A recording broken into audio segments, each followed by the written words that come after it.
जी अस्सलाम वालेकुम स्टूडेंट्स। आज की वीडियो में हम जो डिस्कस करेंगे वो है इंग्लिश एलएलबी पार्ट 1 का पेपर। वो किस तरह से आएगा, क्या उसकी स्ट्रेटजी होगी, उसको कंप्लीट हम जो है डिस्कस करेंगे। सबसे पहले तो ये है कि ये जो पेपर होता है ना, ये 100 मार्क्स का होता है। अब इसकी स्ट्रेटजी क्या है, क्या क्या चीज़ें आपको प्रिपेयर करनी पड़ेंगी, वो मैं आपके साथ डिस्कस करती हूँ। सबसे पहले आपके आ जाता है जी नंबर 1 जो क्वेश्चन है। ठीक है, ऑल क्वेश्चन जो है इसने कहा है कि कंपलसरी है, आपने इनको हर हाल में प्रिपेयर करना है। सबसे पहले क्वेश्चन में उसने आपसे पूछा हुआ है कि write a short answer of the following question. All 4 questions are compulsory to attempt, यानी यहाँ पे बताया गया है कि टोटल 4 क्वेश्चन आएंगे और 4 क्वेश्चन ही आपने जो है वो अटेम्प्ट करने हैं। यानी टोटल आपकी 5 स्टोरीज हैं और 5 स्टोरीज में से 4 क्वेश्चन आए हैं जो कि आपने अटेम्प्ट करने हैं। मतलब इसमें क्वेश्चन किस तरह से आया हुआ है, what do you think happy Prince never thought about snowing during his life. मतलब ये चीज़ है कि शाहरुख के बारे में वो अपनी लाइफ में सोचता था कि नहीं, सॉरी।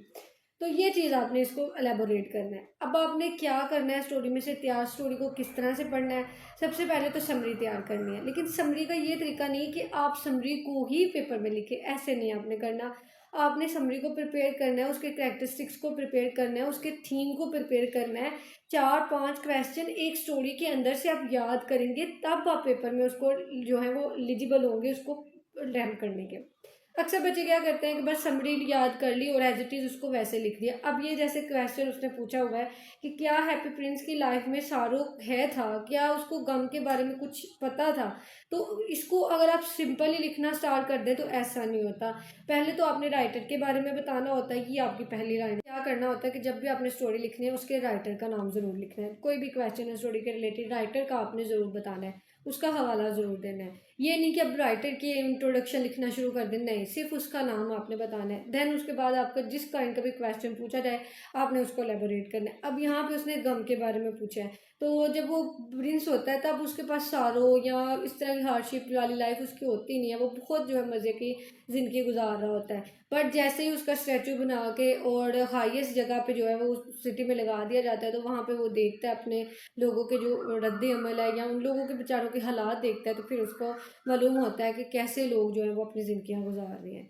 तो ये बेसिकली आपने इस क्वेश्चन के अंदर जो है वो एलेबोरेट करना है। इसी तरह से 3 और क्वेश्चन है डिफरेंट स्टोरीज से। उसके बाद आपका नेक्स्ट क्वेश्चन आएगा fill in the blanks with your favourite articles. ठीक है, ये जो सेंटेंस है ना, इनको आपने दोबारा से रीराइट करना है विद अप्रोप्रिएट आर्टिकल्स। आर्टिकल्स क्या है, ए एंड द, ये 3 आर्टिकल्स हैं। इनका अगर आप इस्तेमाल अच्छी तरह से सीख लेते हैं, इनके रूल्स हैं, बेसिकली ये प्रैक्टिस से आएगा। तो ग्रामर जो इंग्लिश की है वो प्रैक्टिस से आती है।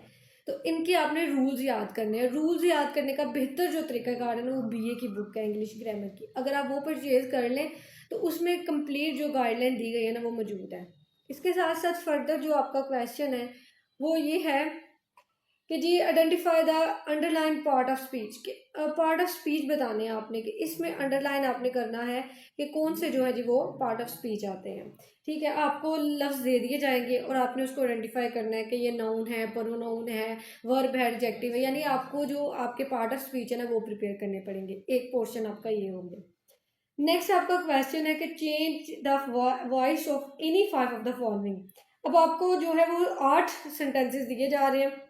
उसके बाद 8 सेंटेंसेस आपको दिए जा रहे हैं, उनको आपने कैसे चेंज करना है। उनको आपने उनमें से 5 जो है ना वो उनको एक्टिव वाइज और पैसिव वाइज में, यानी आपको एक्टिव वाइज और पैसिव वाइज तैयार करने पड़ेंगे 5 नंबर्स के लिए। उसके बाद नेक्स्ट आपका क्वेश्चन है नरेशन का। तो नरेशन भी आपको इसी तरह से कि 5 है, तो आपने मतलब 8 सेंटेंस आपको दिए जाएंगे, 5 आपने प्रिपेयर करने हैं। उसके बाद नेक्स्ट क्वेश्चन आएगा आपका ऐसे का। ये था ग्रामर का इतना पोर्शन। अब ये सारी तैयारी कहाँ से की जाए, ये बीए की बुक से कर सकते हैं, एन सीरीज की भी बुक आई हुई है मार्केट में, आप वहाँ से भी तैयारी कर सकते हैं। अगर आपके पास ये सारा मटेरियल नहीं है तो आप ऑनलाइन हमसे भी जो है ये मटेरियल ले सकते हैं। उसके बाद नेक्स्ट अब बात आ रही है ऐसे की। ऐसे का क्या तरीकाकार होता है, ऐसे के बेसिकली रूल्स होते हैं जो आपने याद करने हैं। नेक्स्ट वीडियो में मैं आपको ऐसे के जो बेसिक पॉइंट्स है वो बताऊँगी।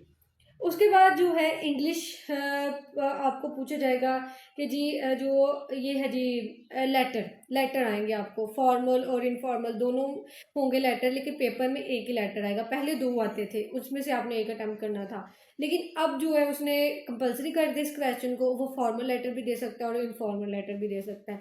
तो आपने दोनों ही में से एक जो है ना वो अटैम्प्ट करना है पेपर में। उसके बाद एक पैसेज दे दिया जाएगा कंप्रीहेंशन, जिसका आपने क्या है कि सवालात के जवाब देने हैं, और ये बहुत इजी होता है। इसमें क्या होता है कि आपने जो पैराग्राफ दिया गया है उसी में से आपने सवाल उठा के अपने पेपर में लिख देने हैं, और लिखने किस तरह से, अपनी लैंग्वेज में लिखने हो और अच्छी इंग्लिश, मतलब प्रेपोजिशन आपकी अच्छी हो, वोकैबुलरी आपकी अच्छी हो, फिर आप बेहतर तरीके से अटेम्प्ट कर सकते हैं। ये था जी आपका इंग्लिश का पोर्शन। और ये कंप्रीहेंशन बेसिकली आपको आएगी 10 मार्क्स की। मार्क्स की डिवीजन की बात कर लेते हैं कि किस तरह से होंगे। सबसे पहले 20 मार्क्स के आपके क्वेश्चन हैं, 10 मार्क्स के आपके जो है वो आर्टिकल्स हैं, 10 मार्क्स के आपके पार्ट ऑफ स्पीच है, 10 मार्क्स के ही आपके जो है वो पैसिव वॉइस है, 10 मार्क्स के ही आपकी नरेशंस हैं, और जो आपका ऐसे है वो आपका, और 10 मार्क्स की आपकी कंप्रीहेंशन होगी। ये टोटल आपकी स्ट्रेटजी होगी इंग्लिश के पेपर की। इसको आपने प्रिपेयर करना है। पास पेपर्स को पढ़ें, वहाँ से आपकी तैयारी होगी। ग्रामर के जितने रूल्स हैं उनको प्रिपेयर करें, ऐसे कोई 14-15 याद कर लें तो काफ़ी हैं, तो इससे आपकी अच्छी तैयारी हो जाएगी। मिलते हैं नई वीडियो में, तब तक के लिए अल्लाह हाफिज़।